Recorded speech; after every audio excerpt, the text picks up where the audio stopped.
Thank you for inviting me to this special webinar. I have no COI disclosure. Firstly, let me show the USA perspective from the previous report, because we have usually and mostly followed you.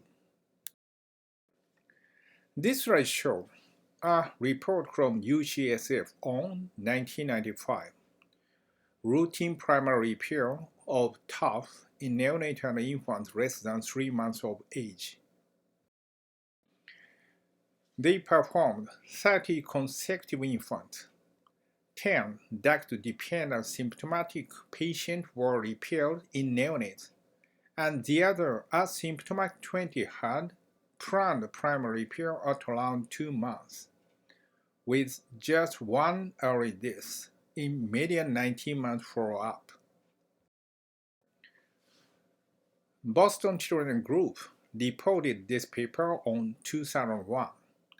Long-term result after early primary repair of tetrahydrofolol, less than 24 months of age between 1972 and 77. About 50% early mortality. Lower weight at operation was significant risk factor of mortality. They concluded, long-term survival is excellent, and the freedom from re-intervention is satisfactory after early primary repair in the 1970s. Use of the transplant patch does not reduce rate survival, and it is associated with a lower incidence of right ventricular outflow tract obstruction.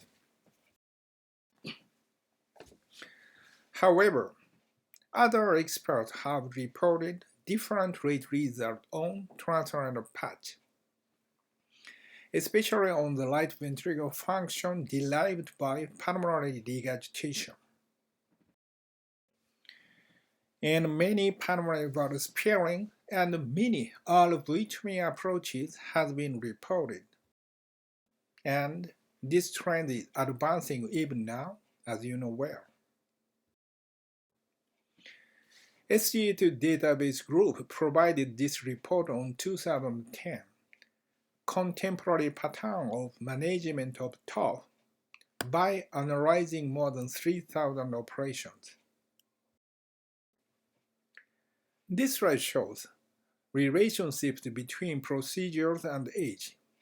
Totally, 82.8% performed primary repair.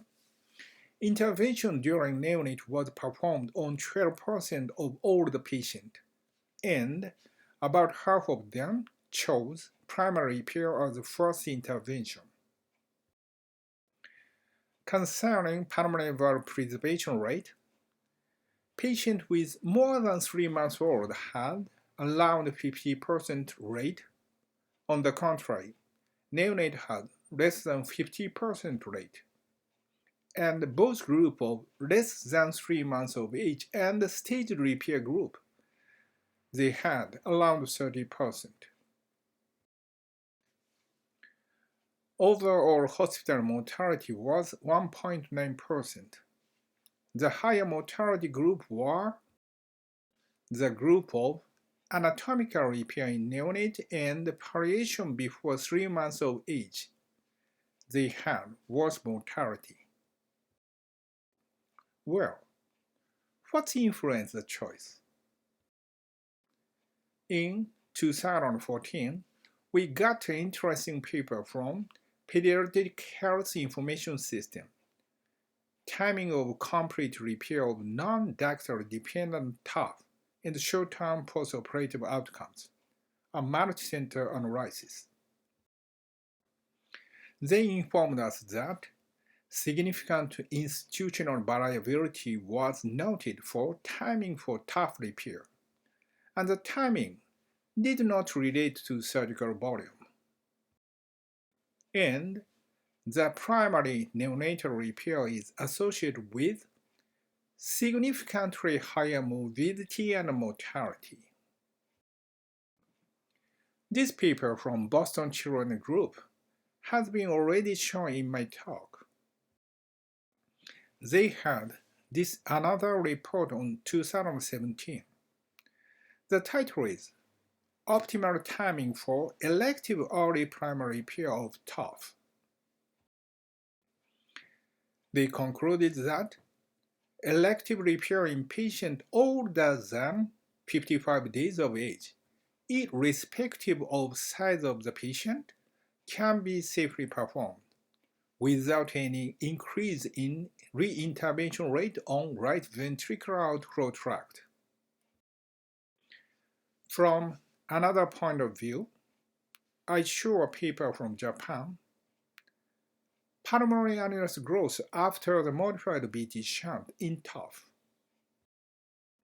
They reported that the pulmonary annulus size in the staged group significantly increased after the palliation. This is interesting information, but as you know well, we do not have the evidence by big multicenter study even now. Concerning which is better between primary and staged repair, many factors influence the decision making, mainly of early mortality and morbidity, effectiveness of early removal of cyanosis, reintervention rate by alveolo and pulmonary regurgitation, and pulmonary valve preservation and right ventricular function. Now, I move Japanese perspective on this issue. The Japanese Association for Thoracic Surgery has an annual report system from 1987. This slide shows age distribution for patients with TOF. Operation number in infants has increased constantly. However, the ratio in USA is larger than Japan even now.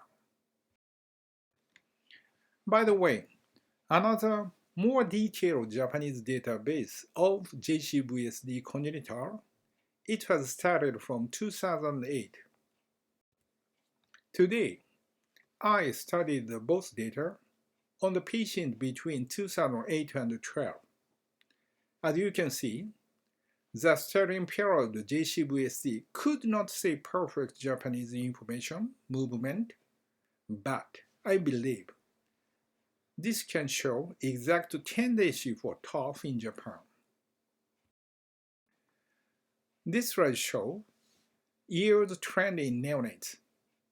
The balance of primary repair in neonates is slowly increasing, but it is lower than STS data. This slide shows relationships between procedure and age on the patient between 2008 and 12. Interventions during neonates were performed on 8% of all the patients, and 3/4 of them choose palliative procedures as the first intervention. Anatomical repair performed usually in late infant or 1 year of age, and 2/3 of them had primary repair and 1/3 had staged repair. Concerning pulmonary valve preservation, the primary repair group had 61% rate and the staged group had 37%. Overall rate was 56%. This slide shows hospital mortality. Primary repair in neonates had worse result. However, hospital mortality of palliation in neonate was 0.8%. This slide shows comparison between two data. Timing to perform the initial intervention is earlier in USA than Japan, and the prevalent timing to make repair is in late infant and 1 year old in Japan, and the prevalent timing in USA is during infant, including neonates. The rate of intervention for neonates in Japan is smaller. This may be related to aggressive prostaglandin use to postpone the timing of surgical interventions. Concerning overall primary repair rate is 65% in Japan and 83% in USA.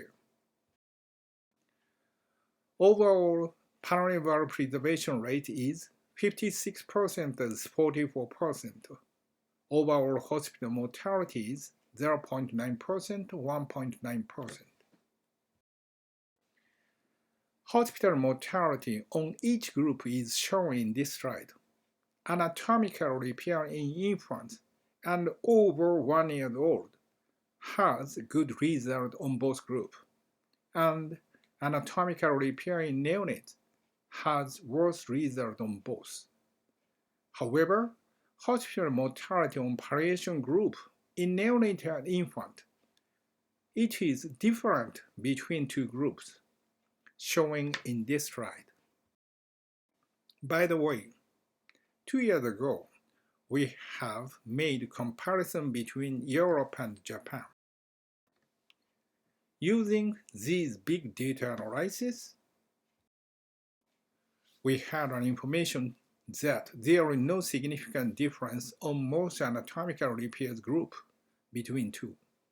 However, significant difference is there on the palliative procedures. This seems to be a special feature in Japan. Well, before ending, I would like to inform about recent attractive another approach for them by palliative balloon pulmonary valvuloplasty, like all of you. This approach is now accepted in several Japanese institutes, including my institute. This approach safely performed early surgical intervention in heart, which depended upon the degree of the infundibular obstruction, however, did not contribute to avoid transannular patch. In my institute, we have the same experience so far. This is my final. Hospital mortality of the neonate with palliative surgical procedure was low in Japan. That was the reason why the palliative ones was chosen.